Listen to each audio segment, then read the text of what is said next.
मधुबन के बाबा, मधुबन के बाबा मुरली वाले, आपका क्या कहना,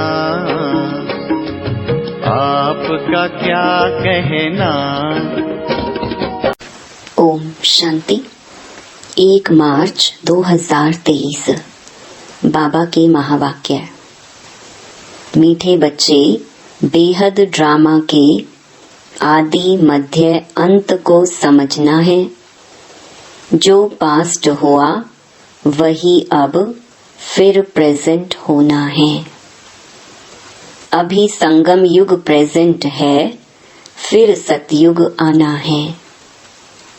प्रश्न, श्रीमत पर अपने आप को परफेक्ट बनाने की विधि कौन सी है? उत्तर, अपने आप को परफेक्ट बनाने के लिए विचार सागर मंथन करो। अपने आप से बातें करो। बाबा, आप कितने मीठे हो, हम भी आप जैसा मीठा बनेंगे। हम भी आपके समान मास्टर ज्ञान सागर बन सबको ज्ञान देंगे। किसी को भी नाराज नहीं करेंगे। शांति हमारा स्वधर्म है, हम सदा शांत रहेंगे। अशरीरी बनने का अभ्यास करेंगे। ऐसी ऐसी स्वयं से बातें कर स्वयं को परफेक्ट बनाना है। गीत, माता ओ माता, जीवन की दाता। ओम शांति। शिव भगवानुवाच। सिर्फ भगवानुवाच कहने से मनुष्य कुछ नहीं समझ सकेंगे। नाम जरूर लेना पड़ता है। गीता सुनाने वाले जो भी हैं वह कहते हैं कृष्ण भगवानुवाच। वह पास्ट में हो गए हैं। समझते हैं श्री कृष्ण आया था और गीता सुनाई थी व राजयोग सिखाया था। अब जो पास्ट हो गया वह फिर प्रेजेंट जरूर होना है। जो प्रेजेंट है वह फिर पास्ट होना है। जो पास्ट हो जाएगा उसको कहेंगे बीत गई। तो अब शिव बाबा आया है, जरूर होकर गया है। शिव भगवानुवाच।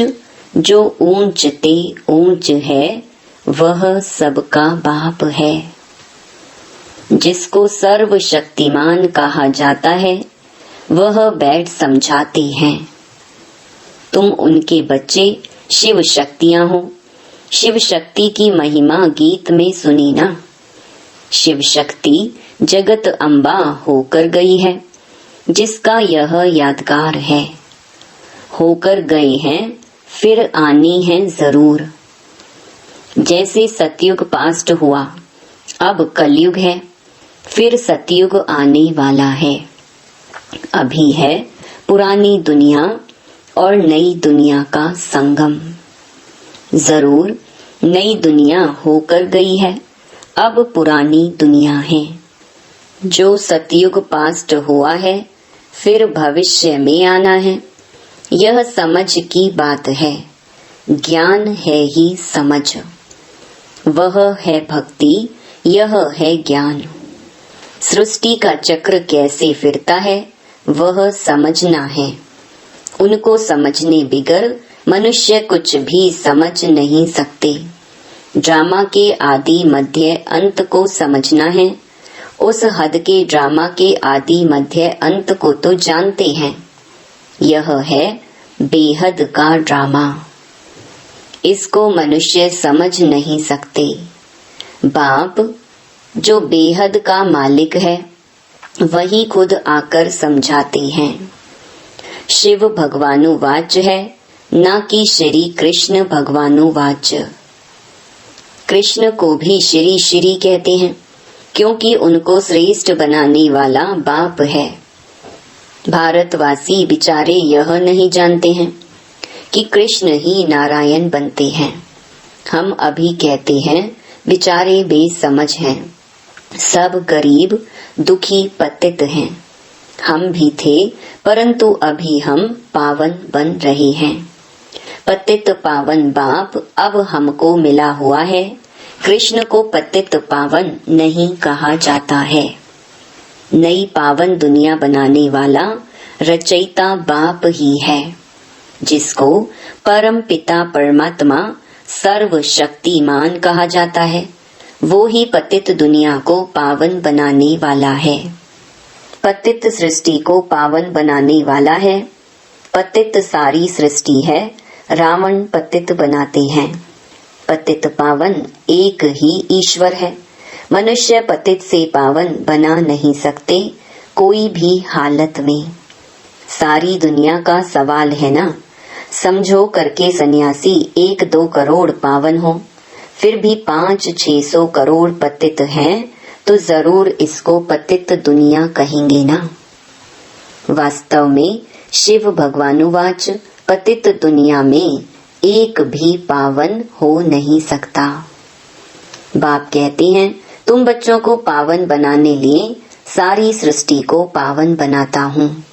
पतित पावन का अर्थ ही है विश्व को पावन बनाने वाला। शिव बाबा खुद कहते हैं, मैं पतित से पावन बना रहा हूँ, तुमको ही पावन दुनिया का मालिक बनना है। नई दुनिया में है आदि सनातन देवी देवता धर्म। यह भी कोई नहीं जानते। शिव बाबा को भी कोई नहीं जानते। पूछो, तुम जो निराकार परमपिता परमात्मा शिव की जयंती मनाते हो, वह कब आया? निराकार आया कैसे? जरूर निराकार तो शरीर में ही आएगा, तब तो कर्म कर सके। आत्मा शरीर बिगर कर्म थोड़े ही कर सकेगी। परमात्मा आकर जरूर ऊंच बनाने का ही कर्म करेंगे। सारी विश्व को पावन बनाना यह एक के ही हाथ में है। मनुष्य तो दुखी ही दुखी हैं। भक्त भगवान को बुलाते हैं तो जरूर भगवान एक होना चाहिए। भक्त अनेक हैं। शिव भगवानुवाच मैं शिव भगवान तुम बच्चों को राजयोग और सृष्टि चक्र का ज्ञान समझाता हूँ। अर्थात अब तुम्हारी आत्मा को सृष्टि चक्र का ज्ञान है। जैसे मुझ बाप को सृष्टि के चक्र का ज्ञान है, मैं आया हूँ तुमको सिखलाने। सृष्टि चक्र फिरना तो जरूर है। पतित से पावन बनना है, कोई तो निमित्त बनते हैं ना। 5 विकारों रूपी जेल से लिबरेट करने मैं आता हूँ। मैं शिव हूँ जो अभी इस तन में बैठा हूँ। तुम कहेंगे मैं आत्मा इस शरीर में बैठा हूँ। मेरे शरीर का नाम फलाना है। शिव बाबा कहते हैं, मेरा निराकारी शरीर तो है नहीं।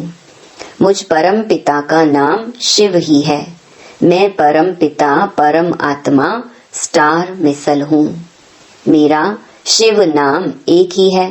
तुम ही सालीग्राम हो, परंतु तुम्हारा नाम 84 जन्मों में बदलता रहता है। मेरा तो एक ही नाम है। मैं पुनर्जन्म नहीं लेता हूँ।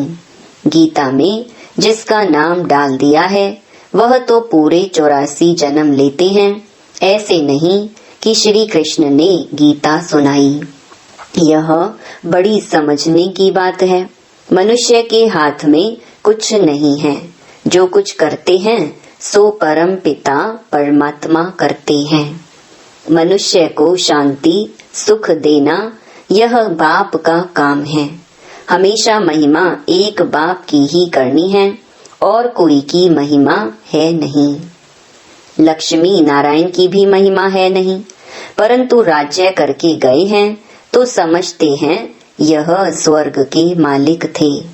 वंडर तो देखो, वह जड़ चित्र और यहाँ चैतन्य बैठे हैं। शिव भगवानुवाच तुम राजाओं का राजा पूज्य बनते हो, फिर पुजारी बनेंगे। पूज्य लक्ष्मी नारायण ही फिर आपे ही पुजारी बनेंगे। तो जो पास्ट हो गए हैं उनका फिर मंदिर बनाकर पूजन करते हैं। यह सिद्ध कर बताना है, ऐसे नहीं कि ईश्वर आपे ही पूज्य आपे ही पुजारी बनता है। नहीं, मनुष्य यह भी नहीं जानते कि मैं परमात्मा कहाँ निवास करता हूँ। मेरे जो बच्चे सालीग्राम हैं, वह भी यह नहीं जानते कि हम कहाँ के रहने वाले हैं। आत्माओं और परमात्मा का घर एक ही है, स्वीट होम। सिर्फ स्वीट फादर होम नहीं कहेंगे। अभी तुम जानते हो निर्वाण धाम हमारा भी घर है, वहाँ हमारा फादर है। सिर्फ घर को याद करेंगे तो ब्रह्म के साथ योग हो गया। उनसे विकर्म विनाश हो नहीं सकते। भल ब्रह्म योगी तत्व योगी हैं, परंतु उनके विकर्म विनाश नहीं हो सकते। हाँ, भावना से करके अल्प काल के लिए सुख मिलता है। जितना याद करेंगे उतना शांति मिलेगी। तो बाप कहते हैं उनका योग रॉन्ग है, तुमको याद करना है एक बाप को। बाप कहते हैं मुझे याद करने से तुम्हारे विकर्म विनाश होंगे। श्री कृष्ण ऐसे कह नहीं सकते, वह तो वैकुंठ का मालिक है। वह थोड़े ही कहेगा अशरीरी बन शिव बाबा को याद करो या मुझे याद करो। सारा मदार गीता को करेक्ट कराने पर है। गीता खंडन होने कारण भगवान की हस्ती गुम हो गई है। कह देते हैं ईश्वर का कोई नाम रूप है नहीं। अब नाम रूप काल तो आत्मा का भी है। आत्मा का नाम आत्मा है, वह भी परम पिता परम आत्मा है। परम अर्थात सुप्रीम, ऊंच ते ऊंच। वह जन्म मरण रहित है, अवतार लेते हैं। ड्रामा में जिसका पार्ट है उनमें ही प्रवेश करते हैं और उसका नाम ब्रह्मा रखते हैं। ब्रह्मा नाम कभी बदल नहीं सकता है, ब्रह्मा द्वारा ही स्थापना करते हैं। तो वह श्री कृष्ण के तन में थोड़े ही आएंगे। अगर वह दूसरे में आए तो भी उनका नाम ब्रह्मा रखना पड़े। मनुष्य कहते हैं दूसरे कोई में क्यों नहीं आता। अरे वह भी किसके तन में आए, वह आते ही हैं ज्ञान देने के लिए। दिन प्रतिदिन मनुष्य समझते जाएंगे, तुम्हारी वृद्धि होती जाएगी। अवस्था बड़ी अच्छी चाहिए। जैसे ड्रामा के एक्टर्स को मालूम होता है हम घर से स्टेज पर पार्ट बजाने आए हैं, वैसे हम आत्मा यह शरीर रूपी चोला लेकर पार्ट बजाती हैं। फिर वापस जाना है, शरीर छोड़ना पड़ता है। तुम्हें तो खुशी होनी चाहिए, डरना नहीं चाहिए। तुम बहुत कमाई कर रहे हो, शरीर छोड़ने वाले खुद भी समझ सकते हैं हमने कितनी कमाई की है। तुम समझते हो जो शरीर छोड़कर गए हैं उनमें से किसका मर्तबा बड़ा कहीं। फलाने बहुत सर्विस करते थे, जाकर दूसरा शरीर लिया, इन एडवांस गए हैं, उनका इतना ही पार्ट था, फिर भी कुछ न कुछ ज्ञान लेने लिए आ जाएं, हो सकता है। वारिस तो बन गए ना, किसके साथ हिसाब किताब चुकतू करना होगा, वह खलास करने गए। आत्मा में तो ज्ञान के संस्कार है ना, संस्कार आत्मा में ही रहते हैं, वह गुम नहीं हो सकते। कहाँ अच्छी जगह सर्विस करते होंगे। नॉलेज के संस्कार ले गए तो कुछ न कुछ जाकर सर्विस करेंगे। ऐसे तो नहीं सब जाते रहेंगे, नहीं। हाँ, इतना जरूर है योग में रहने से आयु बढ़ती है। मैनर्स भी बड़े अच्छे चाहिए। कहते हैं बाबा आप कितने मीठे हो, मैं भी आप जैसा मीठा बनूंगा, हम भी ज्ञान सागर बनेंगे। बाप कहते हैं अपने को देखते रहो, मैं मास्टर ज्ञान सागर बना हूँ। माता पिता समान औरों को ज्ञान देता हूँ। हमारे से कोई नाराज तो नहीं होता है, शांति को धारण किया है। शांति हमारा स्वधर्म है ना। अपने को अशरीरी आत्मा समझना है, देखना है मेरे में कोई विकार तो नहीं है। अगर कोई विकार होगा तो नापास हो जाएंगे। ऐसे ऐसे अपने से बातें करनी पड़ती हैं। यह है विचार सागर मंथन कर अपने को परफेक्ट बनाना श्रीमत से। बाकी सब आसुरी मत से अनपरफेक्ट बनते जाते हैं। हम भी कितने अनपरफेक्ट थे, कोई गुण नहीं था। गाते हैं ना, मैं निर्गुण हारे में कोई गुण नहीं। अक्षर कितने अच्छे हैं। महिमा सारी परम पिता परमात्मा की है। गुरु नानक भी उनकी महिमा करते थे, तो मनुष्यों को भी समझाना है। यह भी बच्चे जानते हैं, कल्प पहले जिनका सैपलिंग लगा है वही आएंगे और धारणा करेंगे। नहीं तो जैसे वायरे मुहाफिक माना मूंझा हुआ आया और गया। यहाँ तो तुम जानते हो, हमको नॉलेजफुल फादर ने जो नॉलेज दी है वह कोई में भी नहीं है। हम गुप्त वेश में हैं, फिर हम भविष्य में स्वर्ग के मालिक बनेंगे। कर्म तो सब कर रहे हैं, परंतु मनुष्यों के कर्म सब विकर्म होते हैं, क्योंकि रावण की मत पर करते हैं। हम श्रीमत पर कर्म करते हैं। श्रीमत देने वाला है बाबा। बाबा ने समझाया है, तुम हो सैल्वेशन आर्मी। सैल्वेशन आर्मी उनको कहा जाता है जो किसके डूबे हुए बेड़े को, नाव को पार लगाते हैं, दुखी को सुखी बनाते हैं। अभी तुम श्रीमत पर सबका बेड़ा पार कर रहे हो। बलिहारी तो शिव बाबा की है ना। हम तो मूर्ख थे, बाप की मत मिलने से फिर औरों को भी मत देते हैं। बाप सम्मुख आकर श्रीमत देते हैं। रावण तो कोई चीज नहीं जो आए, माया विकारों में घसीट लेती है। यहाँ तो बाप मत देते हैं, जैसे स्कूल में टीचर पढ़ाते हैं। रावण तो कोई चीज नहीं जो उल्टा पढ़ाए। बाप तो है ज्ञान का सागर। रावण को सागर या नॉलेजफुल नहीं कहेंगे। तुम अब श्रीमत पर चल रहे हो। तुम ब्राह्मण बन यज्ञ की सेवा करते हो। तुमको राजयोग और ज्ञान सिखलाना है। वह जब यज्ञ रचते हैं तो शास्त्र भी रखते हैं ना। रुद्र यज्ञ रचते हैं, परंतु रुद्र है कहाँ। यहाँ तो रुद्र शिव बाबा प्रैक्टिकल में है। प्रेजेंट में रुद्र ज्ञान यज्ञ रचा हुआ है।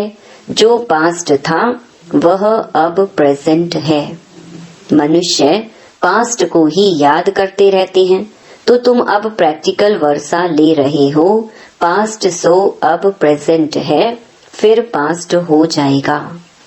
ऐसे होता ही रहता है। कलयुग भी पास्ट हो, फिर सतयुग आना चाहिए। अब संगम युग प्रेजेंट है। पास्ट जो हुआ उसका यादगार है।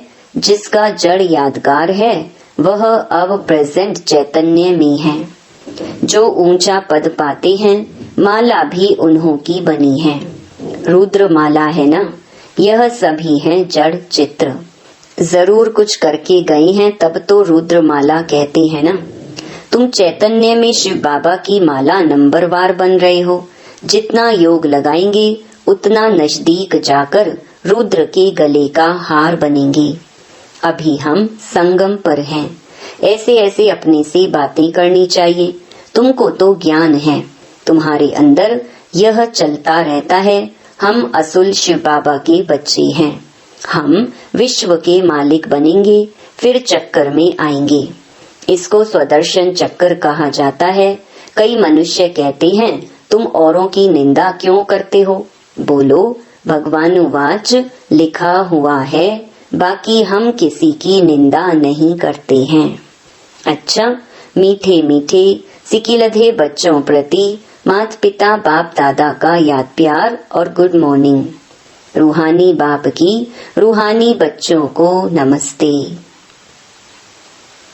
धारणा के लिए मुख्य सार। पहला, श्रीमत पर हर कर्म श्रेष्ठ करना है। सबके डूबे हुए बेड़े को श्रीमत पर पार लगाना है। दुखियों को सुख देना है। दूसरा, अंदर स्वदर्शन चक्र फिराते रुद्र माला में नजदीक आने के लिए याद में रहना है, ज्ञान का मंथन करना है, अपने आप से बातें जरूर करनी है। वरदान, ब्राह्मण जीवन में सदा आनंद व मनोरंजन का अनुभव करने वाले खुश नसीब भव। खुश नसीब बच्चे सदा खुशी के झूले में झूलते ब्राह्मण जीवन में आनंद व मनोरंजन का अनुभव करते हैं। यह खुशी का झूला सदा एकरस तब रहेगा जब याद और सेवा की दोनों रस्सियां टाइट हों। एक भी रस्सी ढीली होगी तो झूला हिलेगा और झूलने वाला गिरेगा। इसलिए दोनों रस्सियां मजबूत हो तो मनोरंजन का अनुभव करते रहेंगे। सर्वशक्तिमान का साथ हो और खुशियों का झूला हो तो इस जैसी खुश नसीबी और क्या होगी। स्लोगन, सबके प्रति दया भाव और कृपा दृष्टि रखने वाले ही महान आत्मा हैं। सूचना, इस मास की सभी मुरलियां ईश्वरीय महावाक्य निराकार परमात्मा शिव ने ब्रह्मा मुख कमल से अपने ब्रह्मा वत्सों अर्थात ब्रह्मा कुमार एवं ब्रह्मा कुमारियों के सम्मुख 18 जनवरी 1969 से पहले उच्चारण की थी। यह केवल ब्रह्मा कुमारीज की अधिकृत टीचर बहनों द्वारा नियमित बीके विद्यार्थियों को सुनाने के लिए हैं। अच्छा, ओम शांति। और अब यह एक बहुत अच्छी वीडियो भी जरूर देखें।